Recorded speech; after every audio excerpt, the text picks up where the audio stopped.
Hello learners, welcome back to YouTube platform Bright English Hub. Today I am here in front of you with a central idea of a poem which is Dust of Snow which is composed by Robert Frost.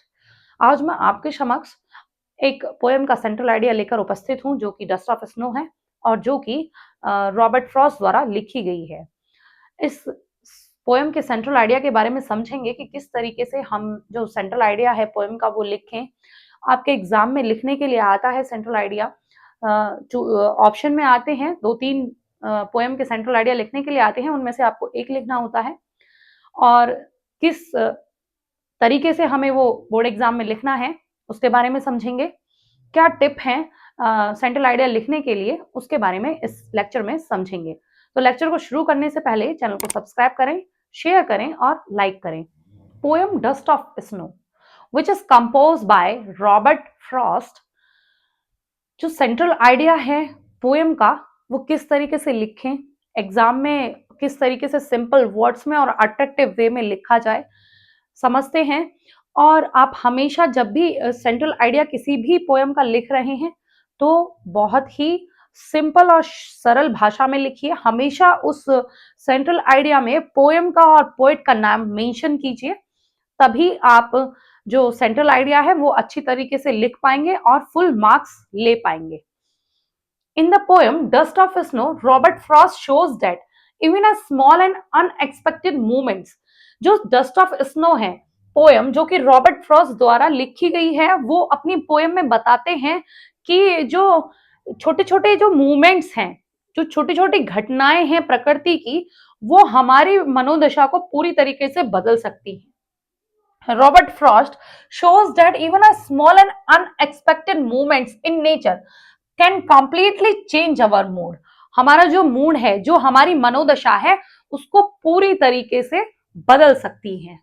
A simple fall of snow, जब एक मामूली सी snow fall होती है, कौवे के पेड़ पे बैठने से, जब कौवा उस पेड़ पर आकर बैठता है और सिंपल सी स्नो नीचे को गिरती है, झड़ती है उस पेड़ से, और नीचे कौन बैठा था, नीचे पोएट बैठे थे रॉबर्ट फ्रॉस्ट, और उनके ऊपर वो आकर गिरती है। A simple fall of snow from a crow sitting on a tree transforms the poet dull and depressed day into a bright and hopeful one. जब कौवा पेड़ पर आकर बैठता है तो वो जो बर्फ है वो नीचे झड़ती है, और जब वो झड़ती है उसके नीचे कौन बैठा था, पोएट बैठे थे। वो कैसे बैठे थे, वो बहुत ही उदास थे, बहुत दुखी मन से वहां पर बैठे थे। तो जो वो मूवमेंट है, वो जो घटना है पेड़ पर सब बर्फ का गिरना, तो वो पोएट का जो जीवन है, पोएट का जो दिन है उसको बदल देती है, उनकी जो मनोदशा है उसको बदल देती है, उसे जैसे वो दुखद मन से बैठे थे उसको चेंज कर देती है। वो बहुत खुश हो जाते हैं उस मूवमेंट को देखकर। The poem teach that little things in life can bring big happiness. जो कविता है वो ये बताती है कि जो छोटी छोटी चीजें होती हैं वो हमारे जो जीवन है उसमें बहुत बड़ी खुशी का कारण बन सकते हैं। And nature has the power to wash away sadness. और जो प्रकृति है उसके पास ये शक्ति है कि जो वो हमारी जितनी भी हमारी सैडनेस है, जितनी भी हमारी दुख है उसको चेंज कर सकती है। And fill us with positivity, और हमारे अंदर क्या भरती है, एक नई सकारात्मक ऊर्जा आती है। इस तरीके से आप इसका जो सेंट्रल आइडिया है डस्ट ऑफ स्नो का लिख सकते हैं बहुत ही सरल भाषा में। बस इसमें यह बताया गया है कि जो छोटे छोटे मूवमेंट हैं, नेचर के जो छोटे छोटे मूवमेंट हैं, प्रकृति के जो छोटे छोटी घटनाएं हैं, वो हमारे जीवन को बदल सकती हैं, हमारे दिन को बना सकती हैं।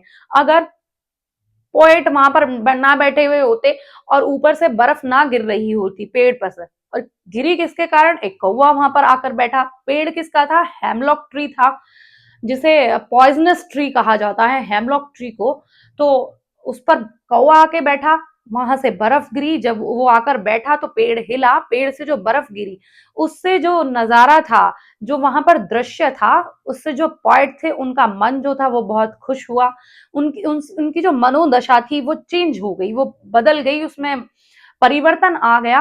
वो दुख की बजाय खुश हुए और जो ये जो मूवमेंट है, ये छोटी सी जो घटना है वो ये बताती है, जो रॉबर्ट फ्रॉस्ट है इस पोयम से ये दर्शाते हैं कि छोटी छोटी जो मूवमेंट्स हैं हमारी जीवन में, जो छोटे छोटे घटना है प्राकृतिक हो, ये क्या हो सकती हैं, ये एक बहुत ही खुशी का, बड़ी खुशी का कारण बन सकती हैं।